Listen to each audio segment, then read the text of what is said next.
Hey guys, this is Miss Horton. So today you guys are going to be doing the MATHazing race, and I'm going to show you how to do this. That way it actually works and it's fun. So hanging around the room, you're going to have these cards. Okay, I'll turn it this way maybe. They look like this. They might be a different color, but they've got a word problem and they've got a number at the top. I'm going to be showing you how to use those, but I'm going to be using my made-up problems that are similar. So this is the recording sheet that you're going to get. The very first thing you need to do always is put your name.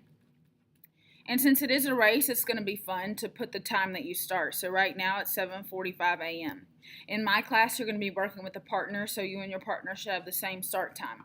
You don't get a prize for finishing first or anything like that, and you have to have work for every problem. So take your time. This is just to see how long it takes you to complete the MATHazing race. Now, you're going to start at any random problem. Okay, these problems aren't numbered. For example, this isn't number 8. There are no numbers. You're going to start at any problem that you want to. So I've got all these problems here that I can choose from, and I can just pick whichever one I want to start at around the room. So I'm going to start at this one right here. So it says, Kayla ate 4 apples, then she ate 10 more. How many apples did she eat? So in my first box, since this is where I'm starting, I'm going to solve it here. So if she ate 4 apples and then she ate 10 more, I know that's addition, and I'm going to get 14. So I show my work, and then I put my answer in the answer blank. Now what's really cool is I have to find the question that has a 14 at the top of it now. So here we go. I'm going to look through all my questions. Remember, they're hanging around the room. So this is the one I just started with. I have to look for the question that has a 14 up here. Well, I won't solve that one yet because it has a 12. And I won't solve this one yet because it has an 8. But I will solve this one because it has a 14. So this has to go in my number 2 box. That's very important. You can't just go all willy-nilly and solve any problem that you want.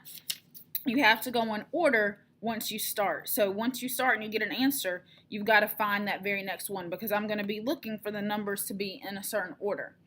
And your paper might not match someone else's paper if they started at a different problem. So you have to be very careful about that. So let's go ahead and solve this one. It says, Ms. Horton had 15 Jolly Ranchers. She ate 7. How many does she have now? So if I had 15 and then I ate 7, I know I took them away, which is going to leave me with 8.